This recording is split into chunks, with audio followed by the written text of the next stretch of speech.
तब्येत बिघडल्यानं अजित पवारांचे नाशिकमधील पुढील सर्व कार्यक्रम रद्द. नाशिकच्या ओझर विमानतळावरून पुण्याला रवाना. नैतिकतेच्या मुद्द्यावर धनंजय मुंडे राजीनामा का देत नाहीत? नाशिकमधील पत्रकारांचा अजित पवारांना प्रश्न.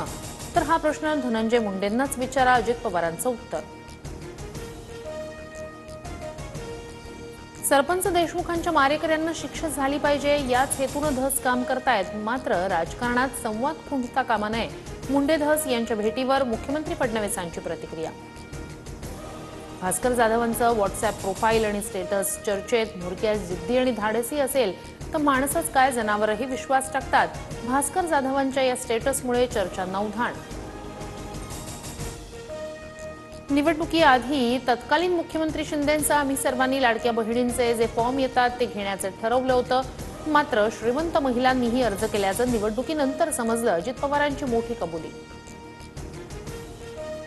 मुंबईत कोळसा भट्टीवरील तंदूर रोटी बंद. कोळसा तंदूर भट्टीऐवजी इलेक्ट्रिक उपकरण किंवा सीएनजीवरील भट्टी वापरण्याचे पालिका आयुक्तांचे आदेश.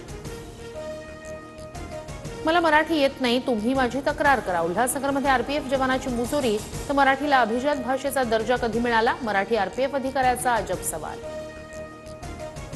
दिल्लीत उद्या भाजप आमदारांची बैठक होणार. भाजपचा विधिमंडळ नेता ठरवला जाणार. तर 18 फेब्रुवारीला दिल्लीच्या नव्या मुख्यमंत्र्यांचा शपथविधी. सूत्रांची माहिती. अमेरिकेकडून भारताच्या निवडणूक प्रक्रियेत मतदारांचा सहभाग वाढवण्यासाठीचा 182 कोटींचा निधी रद्द. एलन मस्क यांच्या नेतृत्वाखालील सरकारी कार्यक्षमता विभागाचा निर्णय. अमेरिकन करदात्यांच्या पैशातून होणारे सर्व खर्च रद्द.